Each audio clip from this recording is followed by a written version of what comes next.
A very pleasant morning, children.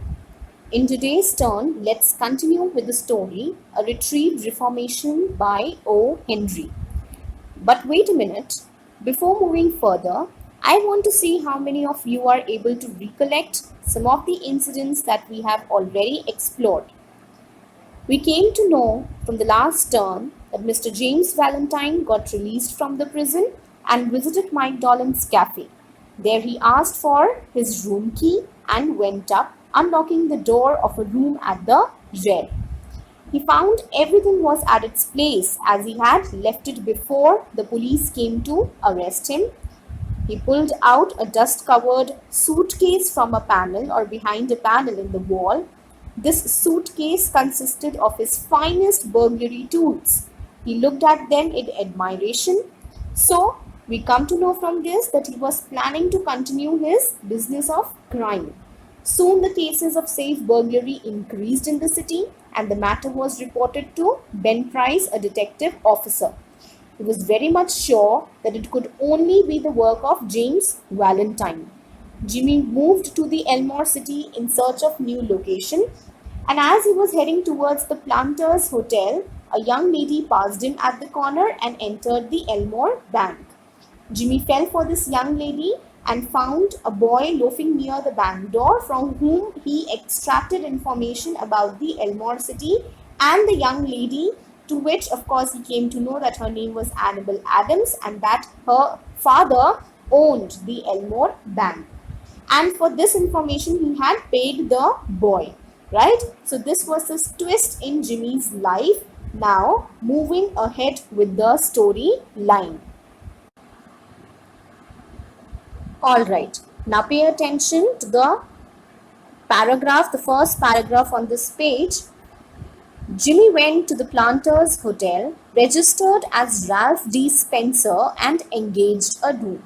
That is, of course, he headed towards the Planters Hotel where he told the clerk at the desk that his name was Ralph D. Spencer. So this shows what? That he was trying to establish a new identity and he engaged over here means reserved or booked a room. He got a room there. He leaned on the desk and declared he had come to Elmore to look for a location to go into business. So of course he told the hotel man that he had come to Elmore to go into business, all right, to start a new business. How was the shoe business now in the town? Was there an opening? Then he inquired that how was the shoe business in the town? Was there already a good shoe shop? Or is there any opening, any scope for him that if he opens a shoe shop? So would he prosper? Alright? Would he be successful? The clerk was impressed by Jimmy's clothes and manners. So now this clerk at the hotel desk was very much impressed by the way Jimmy presented himself and of course the way he had dressed himself. All right, and he said yes, there ought to be a good opening in the shoe business. Mr. Spencer would find Elmore a pleasant town to live in.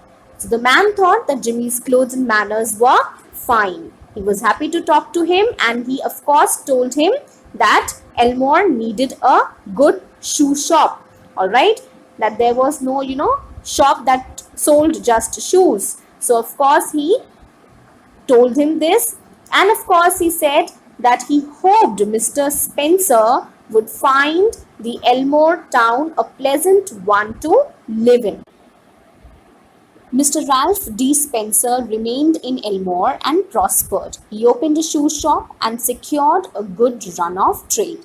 So now again, Mr. Ralph D. Spencer, referring to Mr. James Valentine, he stayed in Elmore and prospered. Prospered, that is, of course, he succeeded. And how did he succeed? How did he become successful? By opening a shoe shop which secured, that is, which obtained a good run of trade. A good run of trade, that is, it proved to be a good business. So he acquired profit. The store that he had, the shoe store that he had started in the Elmore City turned to be a quiet, profitable business for him.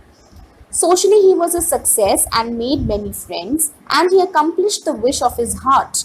He met Miss Annabel Adams and became more and more captivated by her charms. Socially, as well, he was a successful man. He became a successful man. He made many friends. Finally, he fulfilled or achieved his desire, the strong desire of his heart, that was to meet Miss Annabel Adams. And he became more and more attracted towards a beauty the more they were meeting, all right, or the more, they had their chanced meetings, the more he was falling in for her.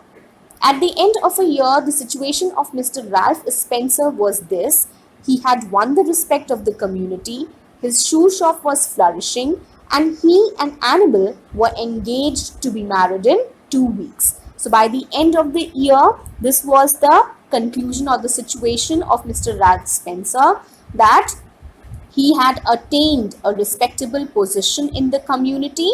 His shoe shop business was prospering, right? It proved to be a very good business, and that he and Annabel were to be married in about 2 weeks.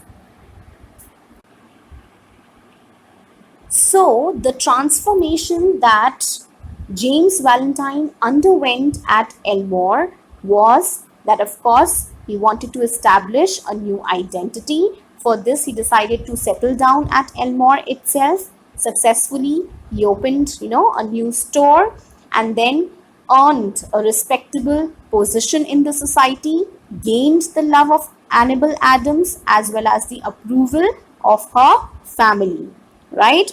So actually his intention was to look for new location, but as he had fallen in for Annabel Adams, this made him think, all right, of starting a shoe store at Elmore.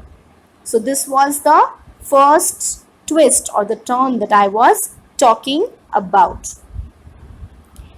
Moving ahead, one day Jimmy sat down in his room and wrote this letter, which he mailed to the safe address of one of his old friends in St. Louis. So one day, as he was sitting in his room, he wrote one letter which he had actually, mailed over here, sent to to one of the address of his old friends whose name was Billy.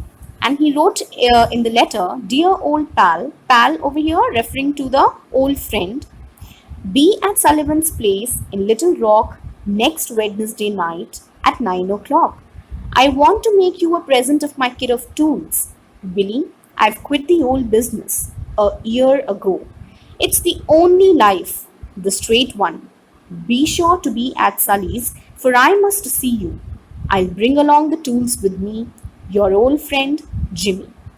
So in this letter, he informed his old friend to be present at Sullivan's place next week by Wednesday night at 9 o'clock. And of course, he would come there and present his burglary tools, his kit of burglary tools, to this old friend of his. And he also told him that, of course, he has quit his old business. He had discontinued with the old business a year ago, and now he is living a straight and a better life. So again, he reminds him to be surely present at the Sullivan's place, and that he would bring the tools along with him.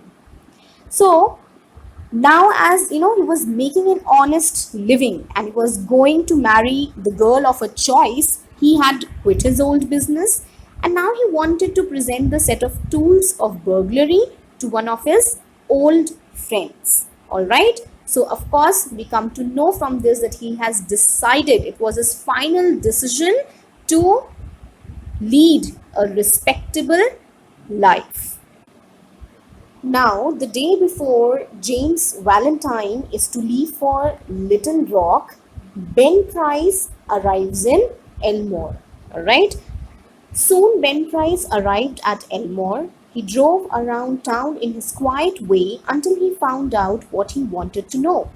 "Going to marry the banker's daughter, are you, Jimmy?" said Ben to himself softly. Well, I don't know. So soon Belprice arrived in Elmore. He moved about the town in his quiet way and learned all that he wanted to know. So he had gathered the information about James Valentine, that of course he has changed his identity, and he has now become Ralph T. Spencer. He has a good business. He's about to marry the banker's daughter, right? And then he says, well, I don't know. That is, that he doesn't feel sure about the thing, that will he be able to marry the banker's daughter or not. Why does he say so? Because he was there to take James Valentine into custody for the number of burglaries committed by him a year ago. All right, remember that he had committed many of the burglaries after he had released from the prison, and the matter was reported to Ben Price. So Ben Price was in search for him. So here comes the another twist in the story. All right, okay, moving further. The next morning, quite a family party went downtown together. Downtown referring to the part of a city that is the busiest, all right, with shops, restaurants, and the like buildings. Mr. Adams, Annabel, Jimmy, and Annabel's married sister with her two little girls aged 5 and 9. They came by the hotel where Jimmy was staying. He ran up to his room and brought along his suitcase. Jimmy was going to Little Rock to return some goods. Then they went on to the bank. So the very next morning, the entire family went together first to the downtown, to the busiest, part of the city where they could, maybe they wanted to shop, or maybe that they wanted to spend some time. So who all went? Mr. Adams, Annabel, Jimmy, Annabel's married sister, and also her two little girls. One was a 5-year-old and the other was 9 years old. Then they passed by the hotel where Jimmy was staying. So Jimmy went up to his room, brought along the suitcase, as he had to go to Little Rock to return some goods. What was the good? The kit of tools, right? He wanted to present it to one of his old friends. And then they straight away from there they went on to the Elmore Bank. The Elmore Bank had just put in a new safe and vault. What is safe and vault? Safe is actually, a place where we can keep the valuable things, especially the money. And vault is a little, a big room. We can say a large room than the safe. All right. So it is used to store the valuable items, maybe of gold, silver, as well as money. All right. So Mr. Adams was very proud of it and explained its workings to Mr. Spencer, who showed a courteous but not too intelligent interest. The two children, May and Agatha, were delighted by the shining metal and funny clock and knobs. So, of course, Mr. Adams was very proud of the safe, the new safe and vault that was there in his bank. And he was explaining the functioning of this safe and the vault to Mr. Spencer. Mr. Spencer, the other name, his original name was what? Mr. James Valentine. So, of course, he showed a courteous interest in it, but it was not too intelligent. Why? Because he was already familiar with the workings of the safe. So he was just, showing a little interest in it so as to impress his would-be father-in-law. All right. And May and Agatha, the two children, enjoyed seeing the shining metal of the vault with all its parts, like the clock and the knobs. So while they were busy in, observing or admiring the safe and vault, Ben Price entered the bank. He rested his elbow and looked casually around. As you can make it out from the line, Ben Price sauntered. Saunter, that is, he just, walked in slowly, in a very slow and, relaxed way or manner, leaned on his elbow, looking casually inside. He told the teller that he didn't want anything.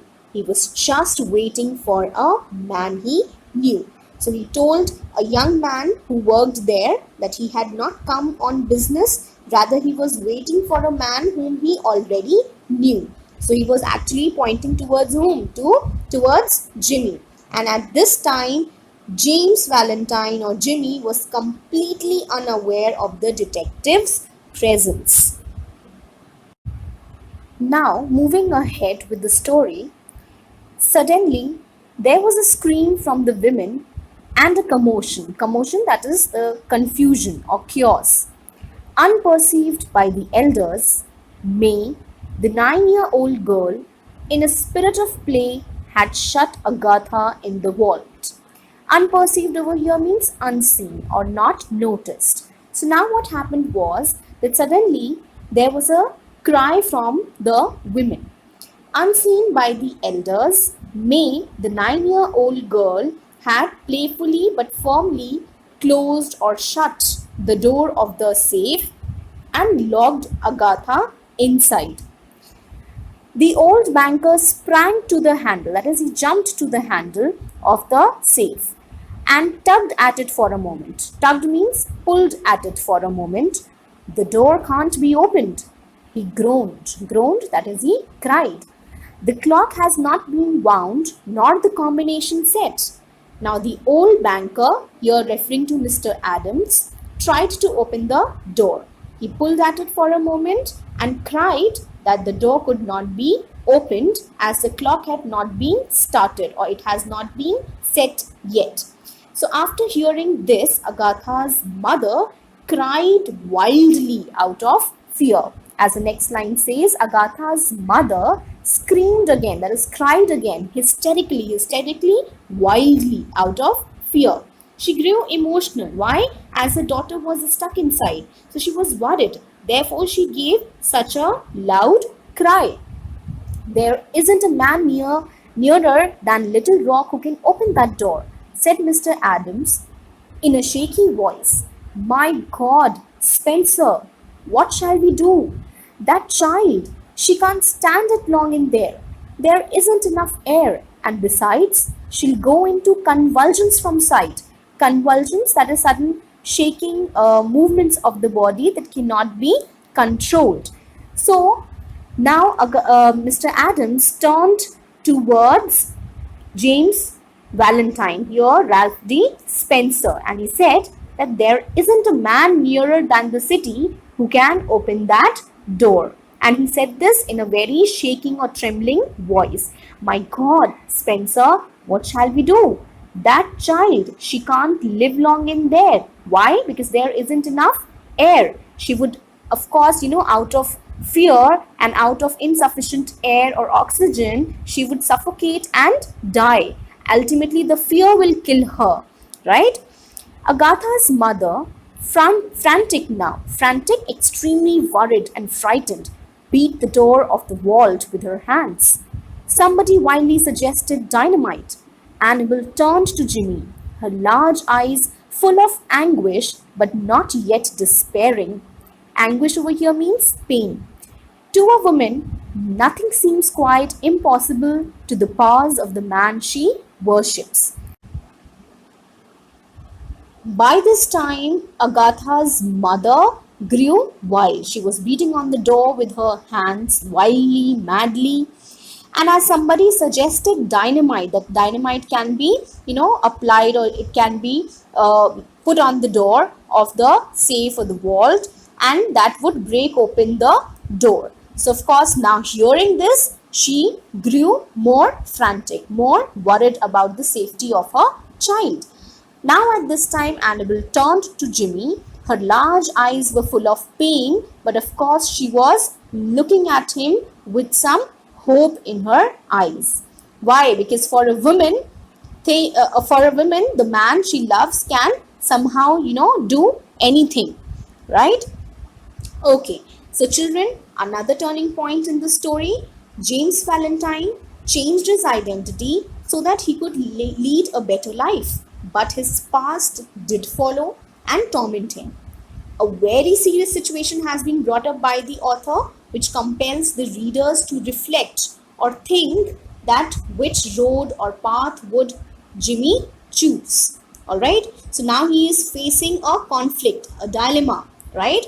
Now, what was the conflict that James Valentine is facing, or he was facing at that time? Reflect, think over it, and get an answer before we meet in the next turn. Till then, read the story with proper voice modulation and don't forget to learn and write the underlined difficult words twice in your notebooks. Take care of yourselves, children. Bye bye.